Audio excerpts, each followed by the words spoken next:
Hey, what's up, everybody? Welcome back to the Club Junkie podcast.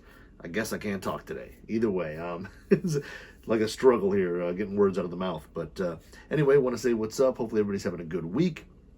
Before we get going, just want to let you know this episode is brought to you by Titleist Voki SM8 wedges, and I've got my SM8s here. I've been playing basically my SM8s since last year, and Bob Voki's been on the quest for better wedge design, and it's basically an endless quest for him and his team. They're always striving to enhance these wedges, make them easier to hit, make them spin better. I mean, feel better, sound better, everything. So he'll never stop searching for ways to improve these wedges.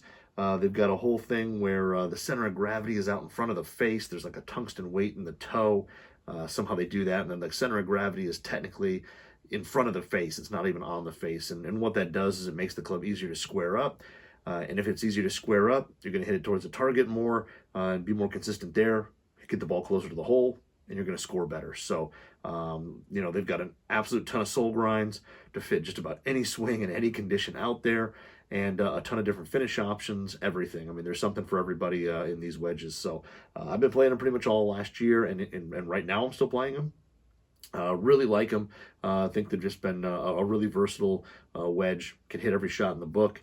And if you go ahead and go to visit Voki.com, check out the wedges for yourself, mess with the WedgeWorks site. You can go down a total big rabbit hole there to customize and build your own wedges. But the Moki SM8s are a great wedge, and I've been pleased with them. Like I said, all from last year through this year. So I've been playing my SM8s. I still have them, still in the bag. I think they're gonna stay until something new comes out, and I have to replace them. But so anyway, another week is halfway done. This is as you're listening to this, I will be heading to the golf course. If you're listening Wednesday morning, I'll be heading to the golf course. I got invited to an invitational at a golf club down at the Dearborn Country Club, so I'll be playing an invitational there, which starts today, Wednesday, and then today I think is practice round and all that, and then Thursday, Friday, Saturday is going to be actual tournament play. So two-man best ball. I'm super excited. My partner and I have a good chance of, if we play well, we should be able to score some points and do pretty well. So I'm excited. Hopefully that means we play long into Saturday, and and hopefully have some fun. So I'm excited to play. So unfortunately, there won't be any Q&A this week because I probably won't be getting done and off the course until later in the evening. I also want to give a huge shout out to my wife for letting me go play because she is taking care of the little one all week. So I do have to say thank you for that. But it's going to be fun. I'm excited to play. And for stuff like this, it's really interesting. I bet a lot of you are in the same boat that I get really excited about what I'm going to play. And it's just because I'm a gear junkie. It's just, what am I going to play? I actually can only play 14 clubs. I've got to play them all day. I can't just bring extra shafts or extra driver heads and swap stuff out. I get 14 clubs and that's it. So that part of it's really tough. And I've got my bag set, and I'm pretty excited. The one question mark that was kind of there, I think, for a lot of people, well, not a lot of people, but if you've been following along, is 3-wood. And I think I'm going with the Honma TR21 Big LB with the Nippon Regio Formula MB Plus as what I'm going with for 3-wood. I'm bringing actually a whole backup bag too, in case things really go bad. But I'm bringing a whole backup bag. But I'm playing that 3-wood basically because I think it's my best option in terms of hitting it off the tee of the 3-woods that I kind of have in the rotation, the 3. And I figure if the driver goes bad, which is going to be G425 Max with the Ventus Black. If things go bad there, because Dearborn, if you've never played it, is a pretty tight course. It's not very long, but it's tight. You really do need to hit it in the fairway, and if you miss it into the rough by not even a pretty small amount, you're going to be punching out, or you're going to have some trouble with getting looks at the green. So there's a premium on hitting the fairway, and for what I'm thinking is if the driver goes bad, and I'm not hitting it well, the 3-wood goes in, and I feel like I can get around that course and play 3-wood, even on the par 5s, and still be okay. There's basically one par 5 that I don't even think I can get there in 2, even if I hit a great drive. and like a career 3 wood. I could maybe get there, but I think I'd still come up short. So, and that's one that it's kind of a double dog leg. It's kind of an S. It kind of goes out, goes left, and then kind of, jets back to the right just a little bit. And it's really hard to get there in 2 anyway. And, you got to have the perfect angle and all this stuff. So, that's a hole that I lay up anyway on. And then the other par 5s, I typically, if I hit a really good drive, I can typically get there with a hybrid. So, I'm thinking that, like I said, if things go wrong, I can definitely just go 3 wood, play that off the tee, and kind of save myself hopefully some shots and things like that. So I think I'm going Honma there. I'm going to bring the Titleist TSI 3 Ventus Red. That's going to be in the backup bag, along with backup driver. I think is going to be. I'm going to bring 2, but I think the main one, the second place, the second boy, is probably going to be the Callaway Epic Max LS with a Ventus Red 6X. That's probably going to be my backup driver.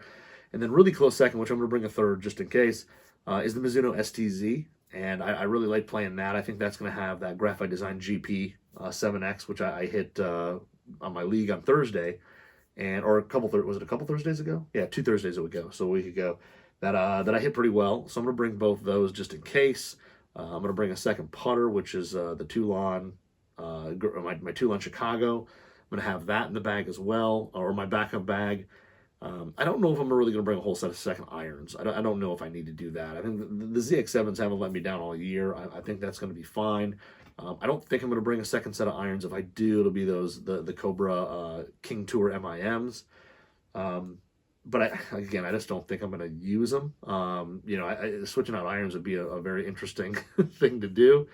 But yeah, bring extra putter there, and then I think that might be about it. I don't think I'm going to bring any extra wedges, just because I've been playing the same wedges, and there's really nothing change wise there. It's definitely mowed tighter. It's a little firmer, a little faster than I would usually play at St. Clair Shores or even Bella Vista.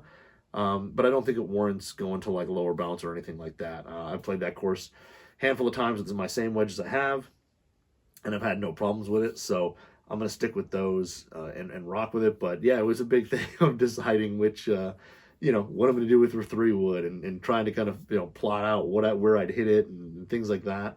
And then putter, I'm going to go with the Bettinardi, the BB8W with the Fujikuro MC firm putter shaft. I'm going to go with that. I've been putting well with it. I wouldn't say I didn't make a ton of putts. I made a couple putts last week on Thursday, but it's just been really comfortable. I've been putting well with it, so I'm going to ride with that. But I'm also going to have the Toulon Chicago in there in case I need to, make a switch, in case the putter's not behaving. So those things are going to be with me. And yeah, that's pretty much it. The rest of the bag's pretty much going to stay the same. So nothing too crazy, but it's fun just because, for me, it's just that, plotting that out and figuring out what I'm going to do, and do I need to reshaft anything? And then, which is, kind of insane when you're thinking about, you're going to play golf for 4 days, and you've been playing with, certain things. Why would you really need to change them up? But, who knows? You never know. So, like I said, the Ping 425 Max with the Ventus Black is going to be the driver,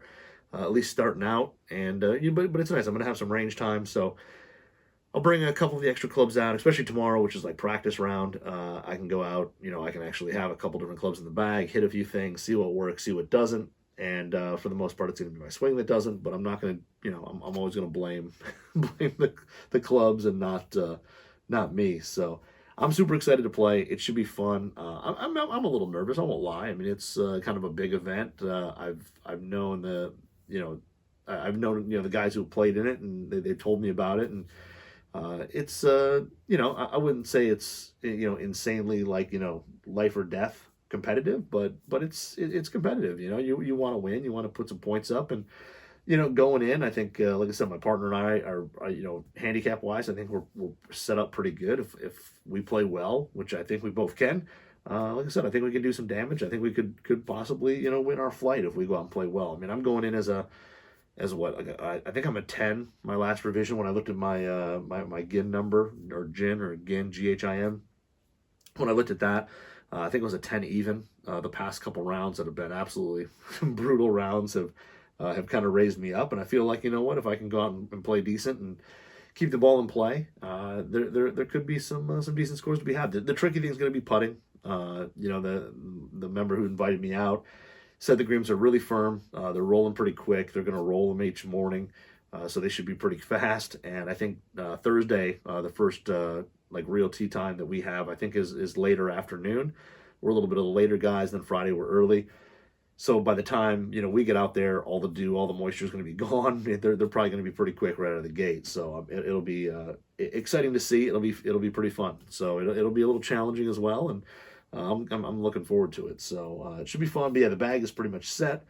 There's really not, like I said, a whole lot to change. I am going to bring a second bag, like I said, just because you just never know if things start going haywire and whatever. I may need to change it up the next day. That could happen. So we'll see. We'll see what goes along with that.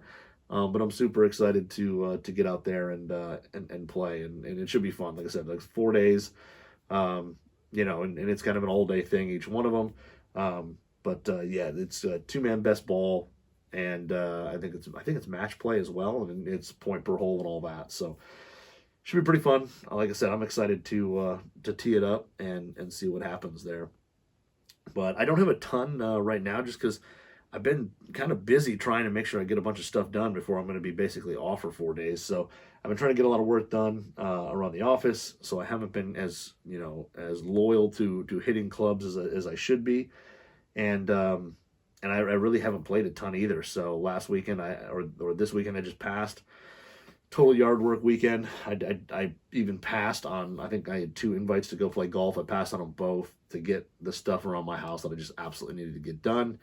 Because I knew if I didn't get it done this weekend, last weekend, this weekend's kind of shot.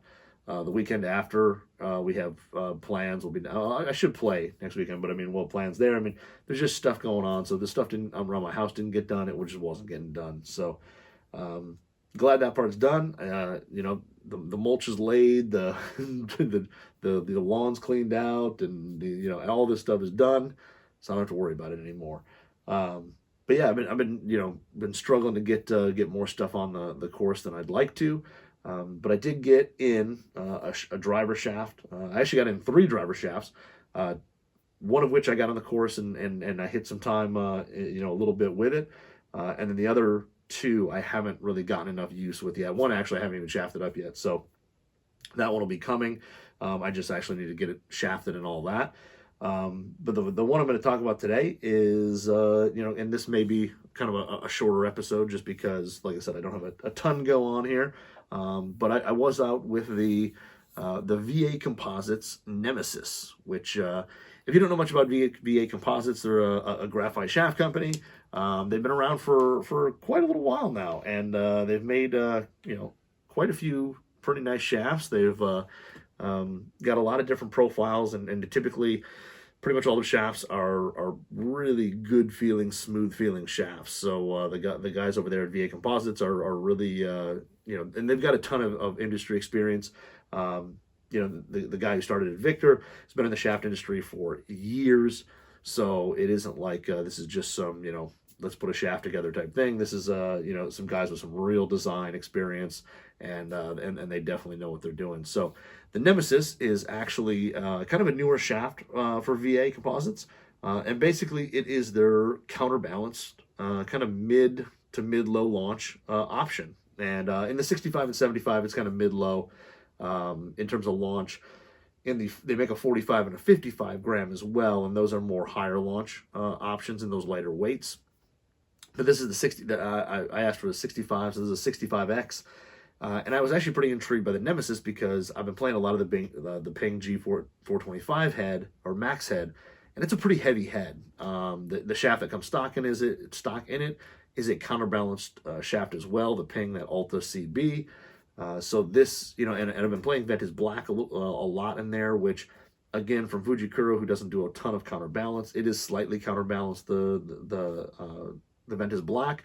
So this was I thought would be a great option to test in the Ping head because, like I said, being counterbalanced, it should make that club head feel more traditional. And if for anybody who doesn't know what counterbalance means, it basically means the handle section, the grip section of the shaft, is heavier than the tip section. So if you were to kind of put it on a scale, the handle section would weigh more. And there's other counterbalance shafts out there.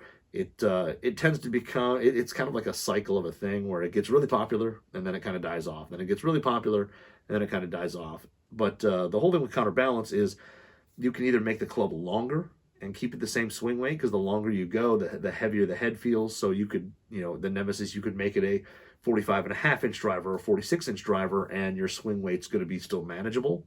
Or you could play it at a traditional swing or traditional length, like mine. I cut down to 45, and just a much heavier head. Which the heavier head basically creates kind of has greater effect on the ball, more mass behind the ball, and you should get more ball speed out of it. So the counterbalance has a couple different features to it, or a couple different benefits to it, just depending on the player and what they're building.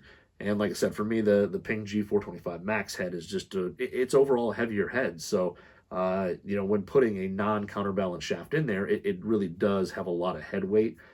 And I play my drivers a little lighter than standard anyway. I pretty much play my whole bag around D2, except for swing weight D2, except for my wedges, which go around D4.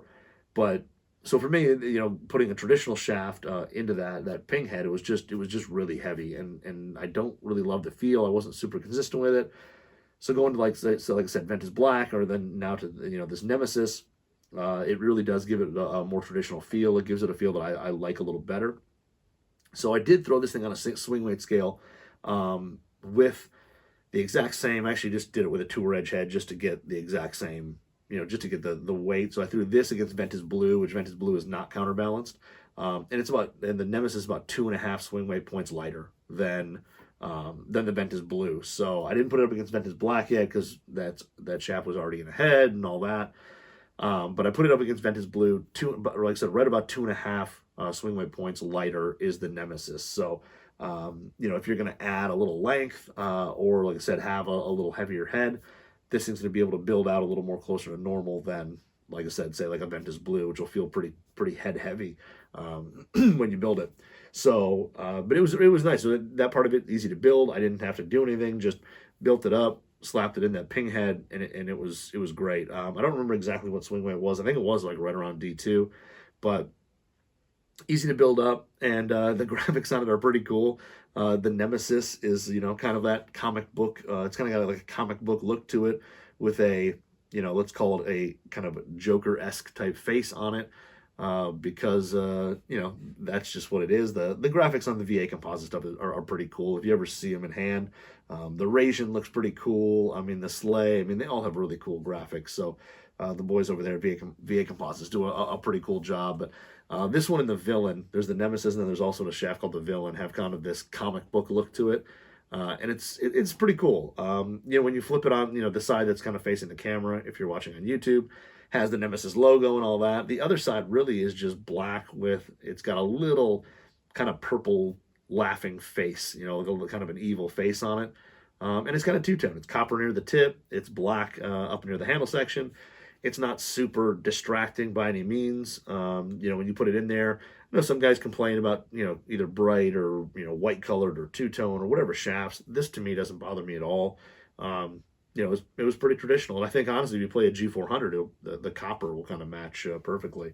But getting on the course, like I said, I threw in the G425 head, which was exactly what I wanted to do with it. And launch is pretty much, for me, I would call it pretty close to mid-low. It flies definitely a little higher than Ventus Black, but it definitely is, it kind of floats to that mid to mid-low launch for me.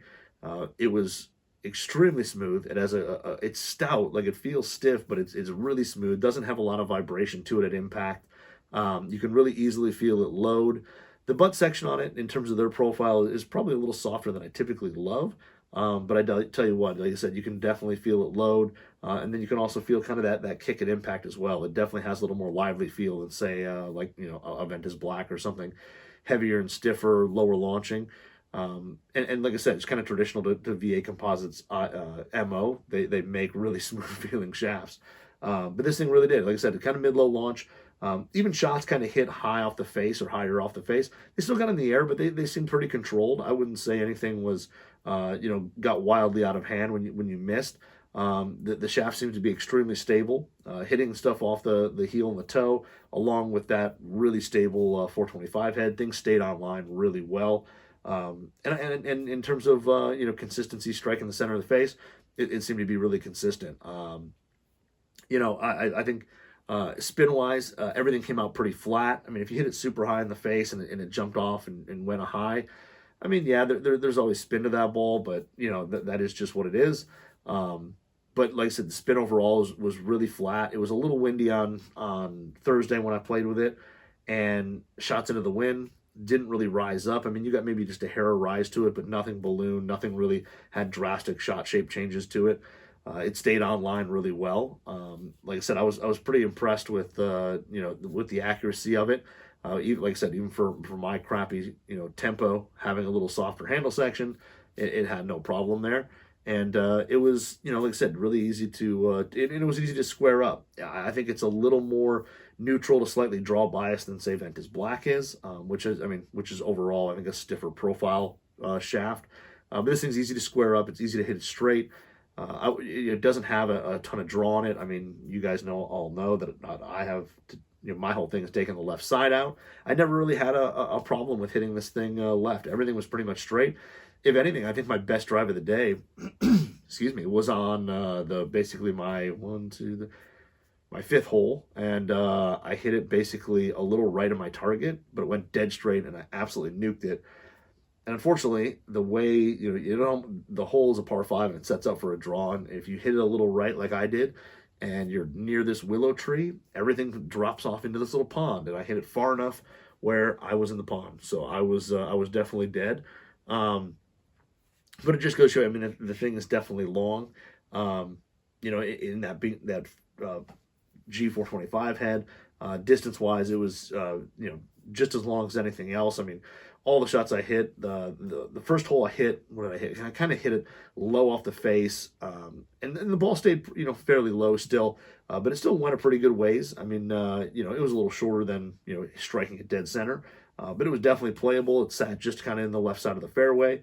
And it was a perfectly fine shot. I mean, I was definitely happy with it, especially because the past 2 times I played the back 9 in league, I think I've snap hooked balls OB left. So to get it right down the middle of the fairway was pretty nice, and just have a wedge in. But no, the overall performance was really good. Like I said, my quick tempo, even with say a softer handle section, had no problem having really good control of it. You could definitely turn it over, hit a draw really easily with it. I don't think it's anything that's going to, promote a big fade or even promote a big draw for that matter. I mean, I could draw it, and my natural shot shape is a draw, and that's what I saw pretty much all day. But it wasn't like I was hitting things way left of target or anything like that. So just overall, a really consistent shaft in terms of performance. And again, the feel of it's really smooth. I mean, at impact, even on mishits, the vibration that got to your hand was really kind of reduced and really not as harsh as other shafts that I've hit. Like you go hit like a hazardous smoke green, when you miss it, you're gonna feel it. I mean, that goes right to your hands. I mean, that's a stout shaft. This thing definitely doesn't have anything like that built into it. It definitely reduces that vibration. It's still responsive. I mean, you're still gonna know, did you hit it off the toe? Did you hit it off the heel? Where did you hit it on the face? Did you actually hit it flush? But when you do miss it, you're not going to be penalized as much with with that harsh feeling of it. So just overall a really good shaft. I really enjoyed playing it. Like I said, that 425 head was really a good matchup for it, especially since it was kind of mid high. I knew it was going to fly a little higher than the Ventus Black. I actually set it in, because I've got the Club Connects tip on it. I actually set it in the I think 1 degree low, still flat setting. And it launched great. It was still easy to get up in the air. It still had a good ball flight to it, but even lower in that head, which was kind of nice because it kind of opens the face a little bit. But that worked out really well. And hitting this shaft with that setting, like I said, I could hit little draws all day with it. And I didn't really have to worry a ton about the right side. But again, I didn't have to worry about a big hook that went left. So if you're in the market for a counterbalanced shaft or a counterbalanced option, and you're looking for something that is still kind of that mid to mid low launch, because you're not looking for anything super high or super spinny. The Nemesys is really a great option that I think a lot of people don't know about yet. It's still low spin. I know a lot of, there's some other counterbalance options that I think launch a little higher. To me, I think this would probably be a very, very good competitor to the Project X, Hazardous Yellow. I think this feels a little better in terms of the smoothness of it. I think it's just got a little, smoother. I'll call it softer, but don't take that as a flex thing.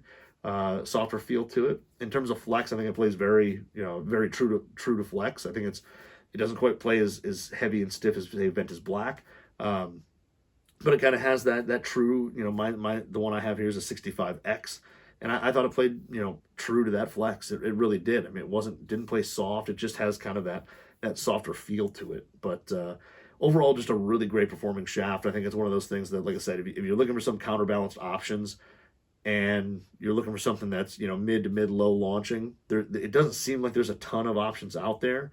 This is one of them. And like I said, most people probably never heard of it.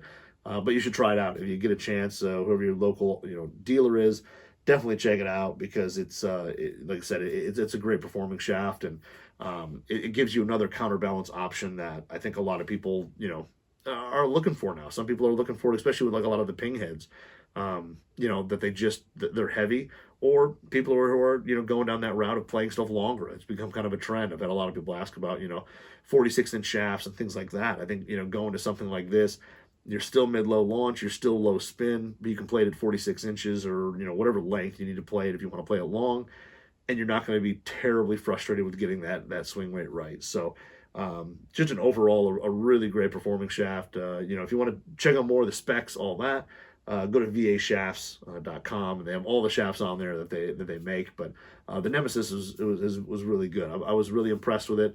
I haven't hit a ton of VA Composites stuff lately, recently. I hit, years ago, I hit a sleigh. I think I hit the Rasian, a little while ago, but I do have one of those, which if you're watching on YouTube is on the back wall.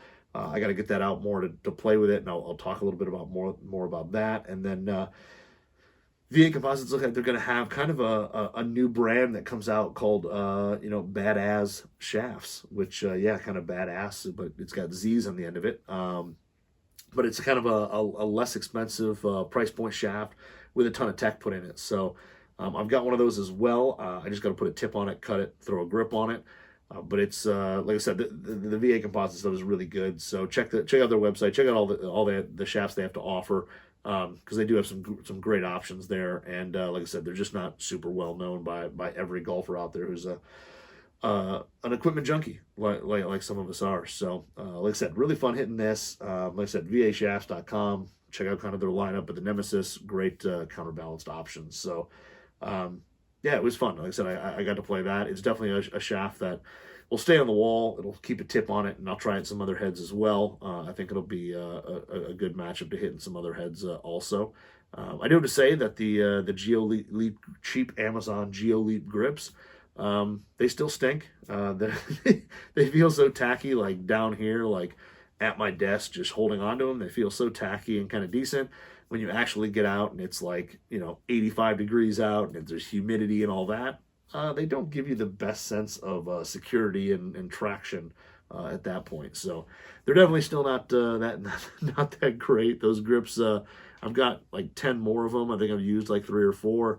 I bought like 13, so I've got 9 or 10 of them still, and they are still kind of junk. I haven't noticed a ton of wear out of them yet, which I thought I would definitely notice already, but I haven't noticed that yet. But feeling the seams on them, and now feeling when you're actually out there kind of sweaty, all that, it's just kind of a junk grip. So if you're looking on Amazon for cheap grips, I'll tell you to skip the GeoLeaps. They're not high on my list at the moment, but no, they're like I said. I mean, they were what, $30 for 13 of them. I guess you kind of get what you pay for there. So but like I said, I haven't been impressed with them. Have them in like 3 shafts now, and I mean, I'll use them up. I'll get rid of them, but they're definitely not something that's going to be on the Amazon reorder list. That's for sure. They're just not that good. So, but yeah, but that's all I've got that today for reviewing. I know, like I said, I've got a couple other shafts. I've got hopefully some other stuff coming. That'll be here sometime soon. But yeah, I will definitely after this week get more into getting some stuff on the course and playing. A little bit more around with some different combos and things like that, and we'll get rocking. So, and I'll end you with last week a little update on the league. Last week it was a rough go. I know I think I answered a few questions while on the course. It was a rough go. I shot 40, and really I shot 40 with really one bad hole, and it was that par five. I hit that par five that I was telling you about. I hit it a little right at target. It's like a big willow tree. If you aim it left of that, you're good. If you hit it too far left, there's a couple traps, and you can get to the OB side if you go too far left. And I aim basically at this. There's like a billboard across the freeway that you can kind of see, and that's my aiming point. I hit it a little right of that. I think I was one over to that point. I think I bogeyed one. Oh no, I was two over. I parred one.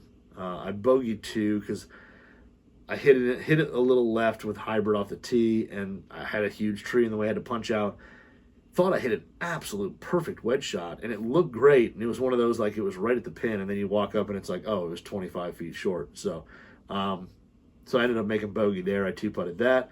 And then the par three, which is after I hit it, it was downwind, or no, it was into the wind. So I took extra club. I hit an absolute flush iron shot, like just left of the flag. I thought I'd be at the back of the green. It hit and just jetted into the bunker in the back, which I wouldn't even call it a bunker. It's basically a piece of the parking lot piece of asphalt from the parking lot that they've dropped in behind the green.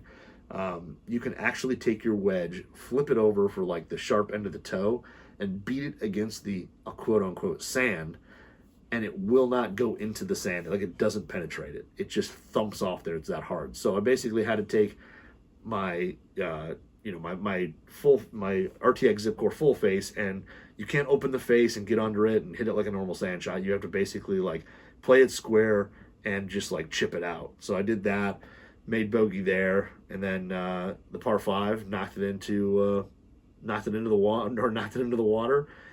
I hit like a decent set, like I hit a decent shot out of there, and I was pin high, but I was in it was like the worst lie in the world. It was like there was zero grass. It was just dirt, rock hard. And it was almost like a step. There was like a level, and then where my ball was, and then it dropped down a little bit and had like almost a second level. Like, it looked like a step. And my ball was right near the edge. And I was just like, I had no confidence of actually like being able to like hit down and like not hit the step and get under the ball, get it up. So I hit it out, but I hit it to the opposite side of the green. Two-putted there, made 7, with the penalty, and it was just kind of a nightmare after that. So, I ended up shooting 40, which I'm not, anytime I'm 40 or under, I'm happy, but or at least somewhat happy. But it was just, a couple of just bad lies and stuff that I was just like, man, just slightly poor shots that ended up in just terrible positions. So I shot 40 there. It wasn't the best round of the world. It was like I said, a grinding one, but it could have been definitely worse. So, that was league last week. I'm going to miss it this week. I'm not going to play in league, but I'll have a bunch more golf to talk about. We'll play in 4 days straight. So hopefully you guys all have a good week. If you want to ask me questions, have any thoughts, concerns, anything like that, hit me up on Instagram at ClubJunkiePod. I usually do on Wednesdays a Q&A session where I love just answering questions you guys have about, comparing clubs and shafts and all that. Unfortunately, this week I don't think I'm going to be able to pull it off because I'm going to be playing golf, but we'll get back to it next weekend for sure. And yeah, like I said, hit me up on Instagram if you have any questions, and hopefully I'll have a good rest of the week. Hopefully you play some golf, and we'll talk next week.